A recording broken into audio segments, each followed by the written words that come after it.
huge part of all this. But there's also points where you look at tradition and go, is that still fit for purpose today? Is that still... One decision, one shift in power, one family pushed to the edge of royal life. Behind palace walls, control is no longer shared, it is taken. And this time, nothing will ever return to what it was. The moment power changed hands. There are moments in royal history that do not arrive with ceremony. No grand procession, no formal declaration.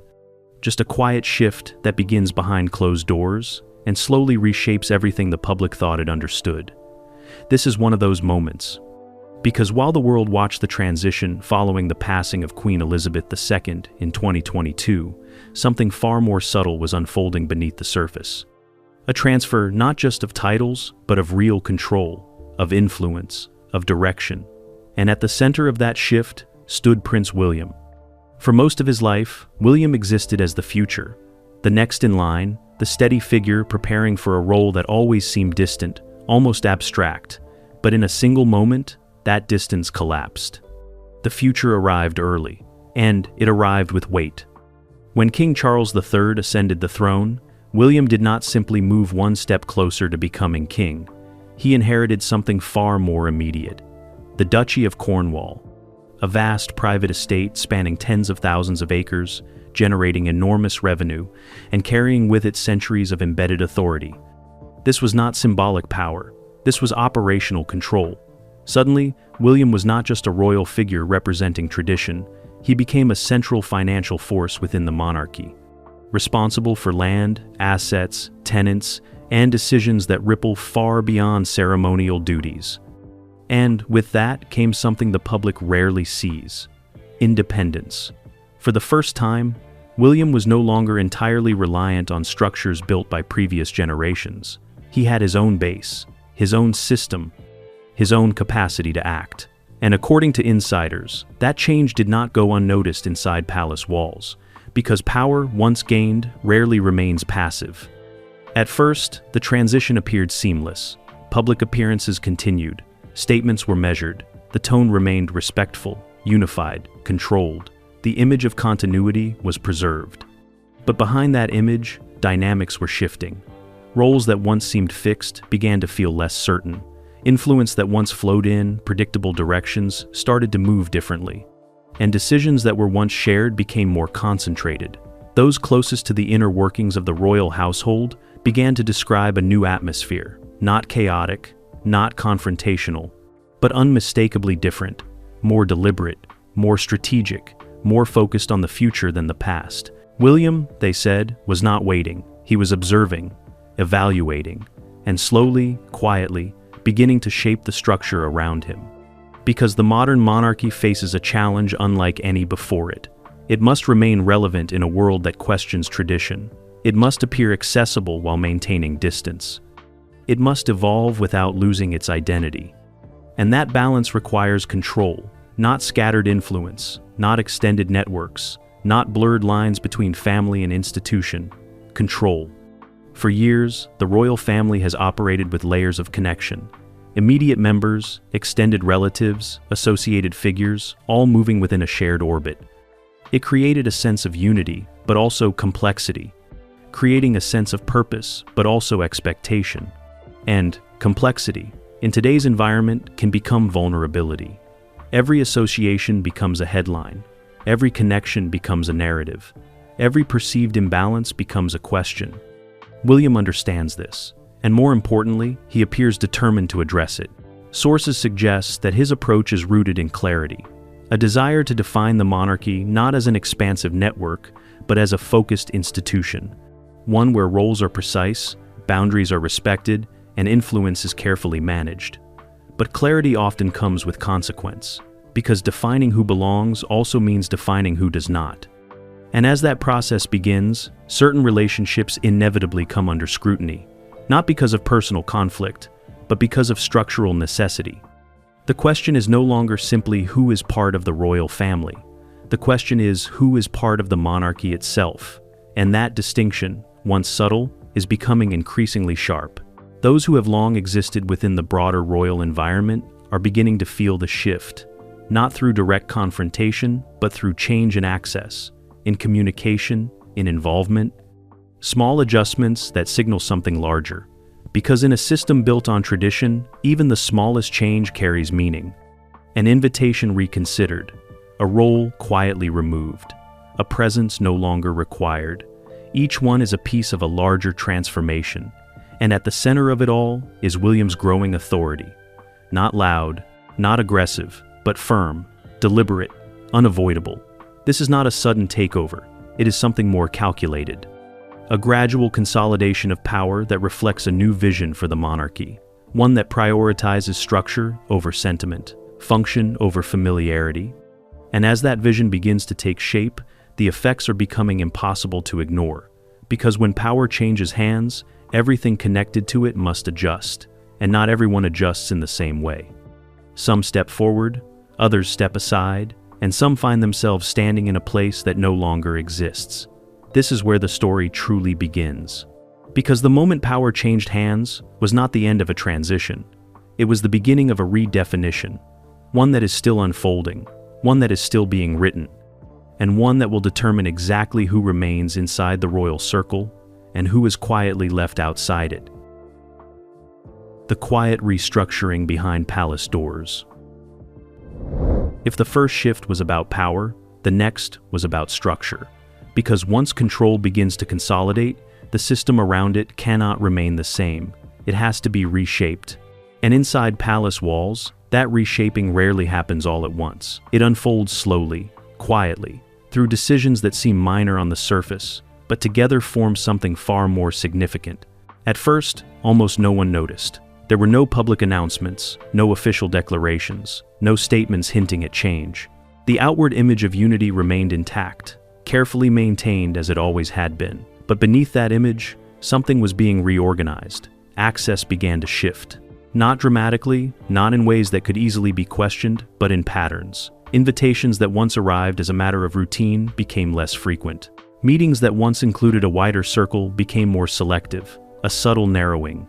Those familiar with the inner workings of the royal household began to recognize the signs, not of conflict, but of intention. Because this was not reactive, it was deliberate. Sources suggest that William's approach to restructuring is rooted in precision, not sweeping removals or sudden exclusions, but a gradual recalibration of who participates in the monarchy's day-to-day reality, who is present, who is consulted, who is included in moments that matter, and just as importantly, who is not. For years, the monarchy has functioned as both a family and an institution. Those two identities often overlapping, sometimes in ways that blurred boundaries. Family members attended events, extended relatives moved within royal spaces, connections formed naturally through proximity rather than formal designation. It created a sense of continuity, but it also created ambiguity, and ambiguity in a modern monarchy can become a liability, because the public no longer sees the royal family as an untouchable entity. Every interaction is examined, every association questioned, every perceived privilege scrutinized. In that environment, informal inclusion begins to carry risk. William appears to understand this with clarity, and according to insiders, that understanding has guided a series of decisions that are now reshaping the internal structure of royal life.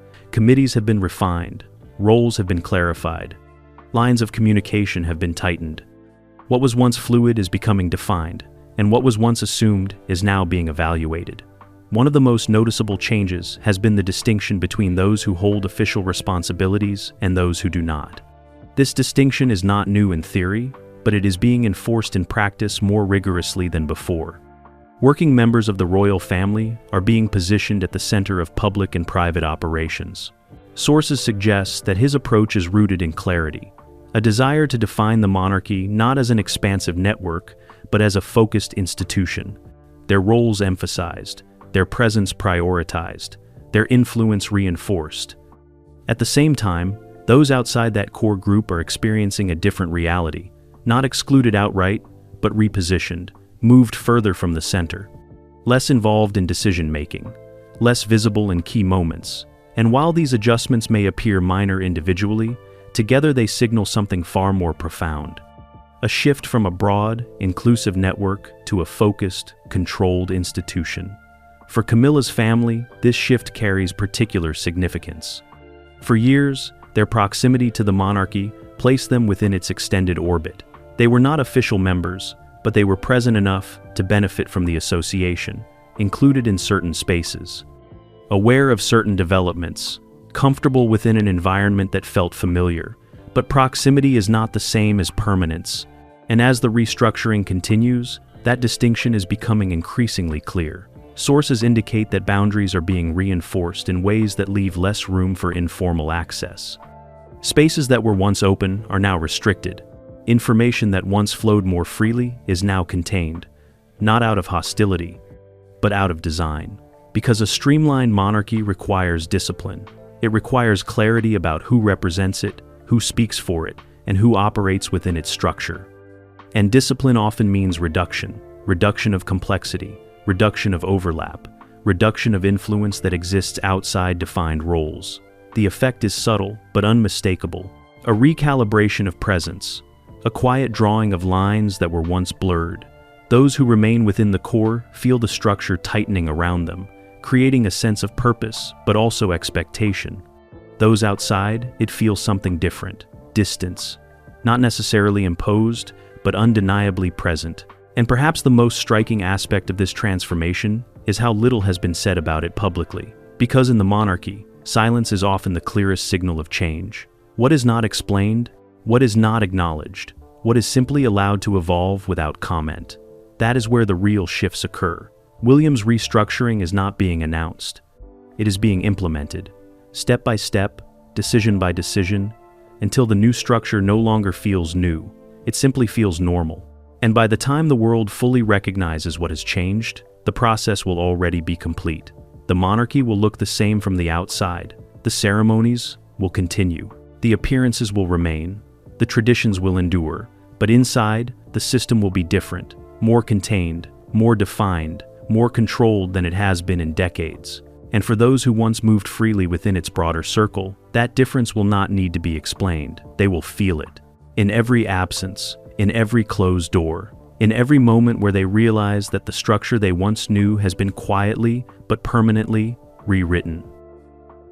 The family no longer protected. For years, there was an unspoken understanding inside royal circles. Proximity to the throne brought protection. Not official, not written into any formal structure, but real enough to be felt. Those connected to senior figures, especially through marriage, often existed within a kind of extended shield. They were not central to the monarchy, but they were close enough to benefit from its gravity, close enough to move within its world without question, close enough to feel secure. Camilla's family existed within that space. Their connection was not through bloodline succession, but through relationship, through loyalty. Through years of quiet presence alongside one of the most significant figures in the royal household, and for a long time, that connection was enough. It offered access, it offered familiarity, it offered a sense that their place, while not formally defined, was nonetheless stable. But stability in the monarchy is rarely permanent, because what is granted through proximity can just as easily be withdrawn through structure. And now, that protection appears to be fading. Not in a dramatic or confrontational way. There have been no public disputes, no visible fractures, no moments that clearly signal a break. Instead, the change has come through absence. Through the slow removal of expectation, through a growing realization that what once felt guaranteed is no longer assured. Sources suggest that the shift has been particularly noticeable in the way involvement is now being managed. Where once there may have been inclusion by default, there is now consideration. Where once presence may have been assumed, it is now evaluated. And where once the line between family and institution felt flexible, it is now being drawn with far greater precision. This has created a new reality for those who once operated within that extended circle. Because without formal roles, without defined responsibilities, their position becomes vulnerable to change. And in a system that is increasingly focused on clarity and control, undefined positions rarely endure. For Camilla's family, this means adapting to a space that feels unfamiliar, a space where access is no longer automatic, where involvement is no longer expected, where visibility is no longer part of the rhythm of royal life, and perhaps most significantly, where influence no longer carries the same quiet weight it once did. Insiders describe a gradual repositioning, Not exclusion, but distancing.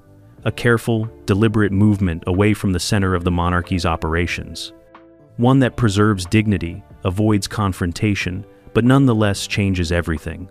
Because distance, once introduced, has a way of expanding. It begins with small adjustments, fewer appearances, less frequent inclusion.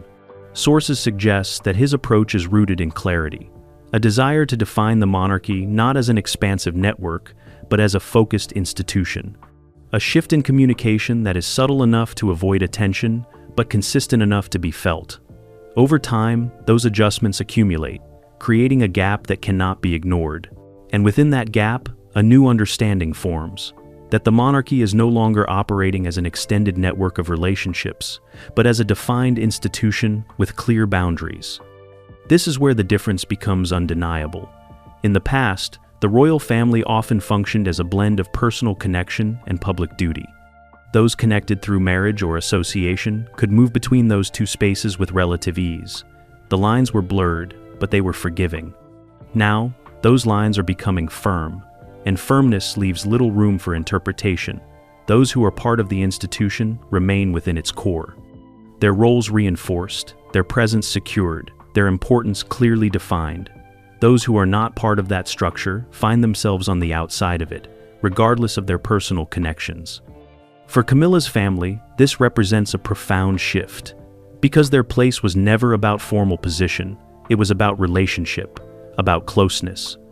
About the understanding that their connection to the queen consort placed them within a protected environment. But as the monarchy evolves, relationship alone is no longer enough. The institution is redefining itself, and in that redefinition, protection is no longer extended through proximity. It is granted through purpose. This change is not personal, it is structural, but that does not make its impact any less real. Because when protection fades, what remains is exposure. Exposure to distance, exposure to irrelevance, exposure to the realization that the system has moved forward without you. And in a world as controlled and hierarchical as the monarchy, that realization carries weight. It alters how one is seen, how one is included, how one is remembered. What makes this moment particularly significant is not just the shift itself, but the direction it signals. A monarchy that is becoming more selective, more deliberate, more focused on its core identity. An institution that is no longer willing to operate with undefined extensions. An environment where every presence must be justified, every role must be clear, and every connection must align with a broader vision. For those at the center, this creates stability. For those on the edges, it creates uncertainty. And for Camilla's family, that uncertainty is now becoming reality. Because the protection they once experienced was never permanent, it was conditional. And those conditions have changed. What remains now is a quieter existence. One defined not by presence, but by absence. Not by access, but by limitation. Not by inclusion, but by distance.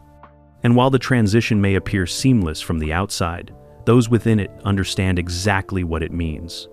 The family that once stood close to the heart of the monarchy is no longer protected by it. And once that protection is gone, it does not return. The breaking point, that forced action. Every transformation has a moment where quiet intention turns into decisive action. For months, the restructuring inside the monarchy had been unfolding with careful precision. Adjustments made softly, boundaries introduced gradually, distance created without confrontation. It was controlled, almost invisible, designed to avoid disruption while still moving steadily toward a new structure. But systems built on gradual change eventually reach a point where patience is no longer enough, a moment where something shifts, a moment where observation turns into response.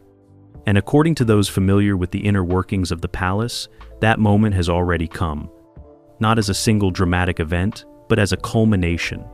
A buildup of tension, perception, and internal calculation that made continuing slowly no longer possible. Because while the monarchy can tolerate complexity, it cannot tolerate uncertainty, and uncertainty, insiders suggest, had begun to grow. At the center of it were questions, not accusations, not public disputes, but internal concerns that carried weight precisely because they were not spoken openly. Questions about boundaries. Questions about visibility. Questions about how closely certain individuals should remain tied to an institution that is becoming increasingly defined. In a modern royal environment, perception is everything. What the public sees, what it believes, and what it questions all shape the stability of the monarchy itself.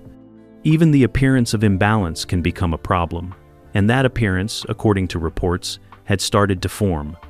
The presence of extended connections within royal spaces, the continuation of informal access, the lingering sense that the lines between family and institution were still not fully drawn.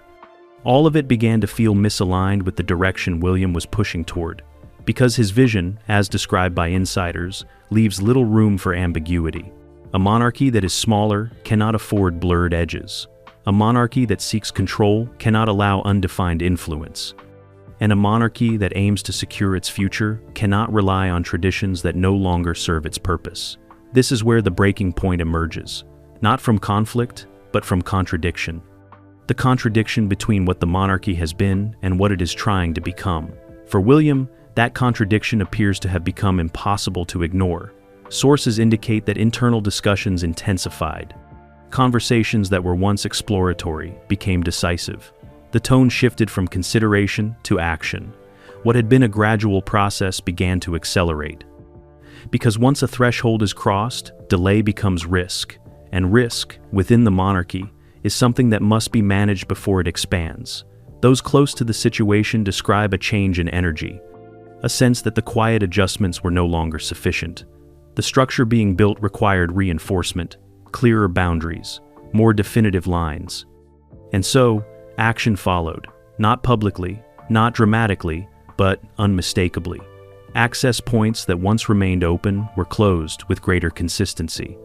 Participation in certain environments was reduced not occasionally, but systematically. The flexibility that once allowed for informal inclusion was replaced with firm expectation. If a role was not defined, it was no longer accommodated. If a presence was not essential, it was no longer maintained. This was not about removing individuals, it was about removing uncertainty. And in doing so, the impact became immediate. Because within a structure as controlled as the monarchy, even small changes in access carry significant meaning. Those affected do not need explanations. They understand the shift instinctively. They feel it in what no longer happens. The call that does not come, the invitation that does not arrive, the conversation that no longer includes them. Each absence reinforcing the same message. The structure has changed, and your place within it has changed with it. What makes this breaking point particularly powerful is that it was not driven by emotion. It was not reactive. It was not the result of personal disagreement or visible tension. It was strategic. A decision rooted in long-term vision rather than short-term response. William, according to insiders, is focused on the future monarchy he will one day lead. Not the one he inherited, but the one he intends to shape. And that future requires discipline. It requires the ability to make difficult choices without hesitation. It requires the willingness to prioritize structure over sentiment. Because sentiment, while important within a family, can complicate an institution. And the monarchy, above all else, must remain an institution. This is the reality that defines the breaking point. The moment where personal connection is no longer enough to justify inclusion. The moment where proximity gives way to purpose. The moment where the system chooses clarity over comfort. For those outside the newly defined core, the consequences are unavoidable. Because once action replaces intention, there is no return to the previous state. The boundaries are set, the structure is enforced, the direction is clear. And the quiet transformation that began months ago has now become something far more concrete, something that can be felt, something that can be seen, something that cannot be undone. This is not the end of the shift, it is the confirmation of it, the point where the monarchy stops adjusting and starts defining. And once that definition is in place, everything that does not fit within it is left behind. The fallout no one saw coming. The consequences did not arrive all at once. They rarely do.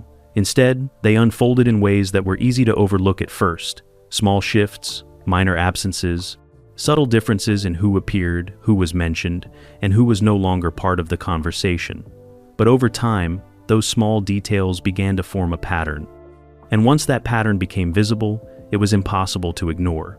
Observers started to notice changes in public appearances. Familiar figures who once seemed comfortably present were no longer there. Events that once carried a broader sense of inclusion now felt more controlled, more deliberate, more contained. The circle had narrowed. Not dramatically, but decisively. Inside royal circles, the shift was even more apparent. Those who understood the structure could see exactly what was happening. The monarchy was not just adjusting, it was redefining itself in real time. And for Camilla's family, the effect was immediate. Their absence was not announced, but it was felt. Moments that once included them now moved forward without them. Spaces that once welcomed them now operated independently. The quiet understanding that they were part of the environment had been replaced by a new reality. They were no longer central to it.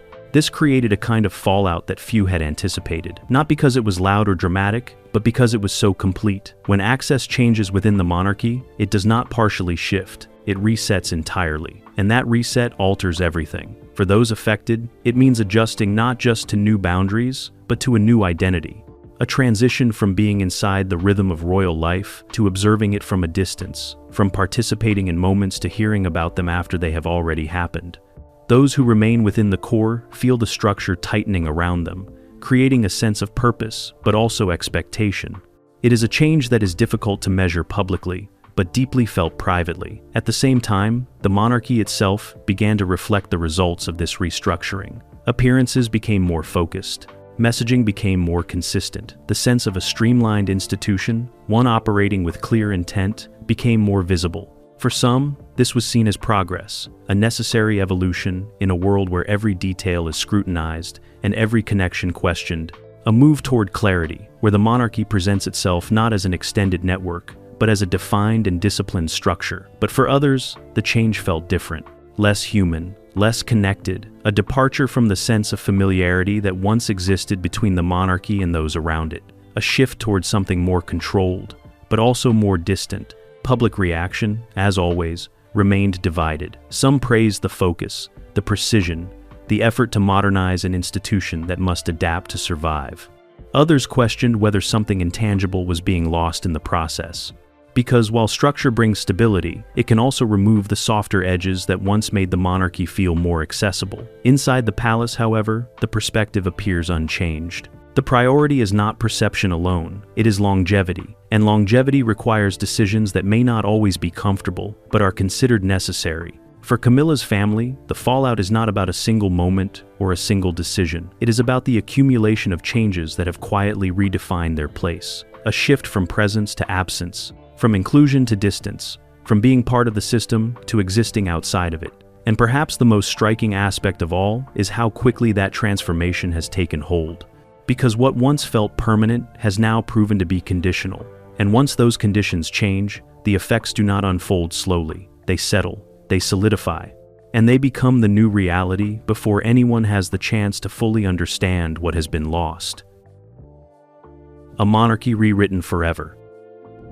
What is happening now is not just a shift in relationships, it is a redefinition of the monarchy itself. Because once structure changes at this level, it does not quietly return to what it was. It moves forward, reshaped by the decisions that created it, and those decisions are now becoming clear. William's approach is no longer subtle, it is visible in the way the monarchy presents itself. Smaller, more focused, more controlled than it has been in decades. A clear distinction between those who serve the institution and those who exist outside of it. This is not accidental, it is intentional, a response to a world that demands transparency while still expecting tradition. A balance that can only be achieved by tightening the structure, by defining roles with precision, and by removing anything that introduces uncertainty. In this new model, the monarchy is no longer an extended network of connections. It is a core unit, disciplined, deliberate, and carefully managed. For those at the center, this creates clarity.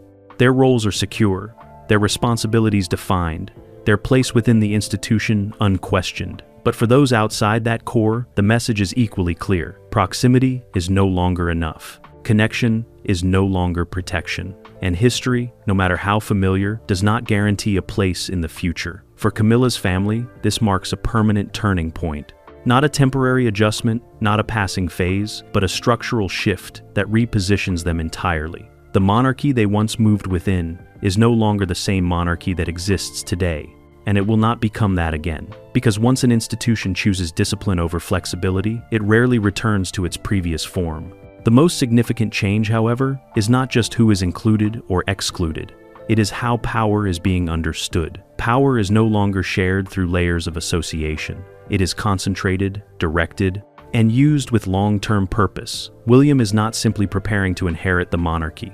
He is shaping it now. And in doing so, he is creating a version of the institution that reflects a new era, one where control is prioritized, boundaries are respected, and every role must justify its place. The monarchy has always evolved, but rarely with this level of quiet precision. This is not just a transition, it is a rewrite, and once rewritten, the monarchy will carry these changes forward for generations. The shift has already happened, even if few have fully seen it. What was once familiar has been quietly replaced by something far more controlled. And as the monarchy moves forward, one question remains: who truly belongs in its future, and who has already been left behind?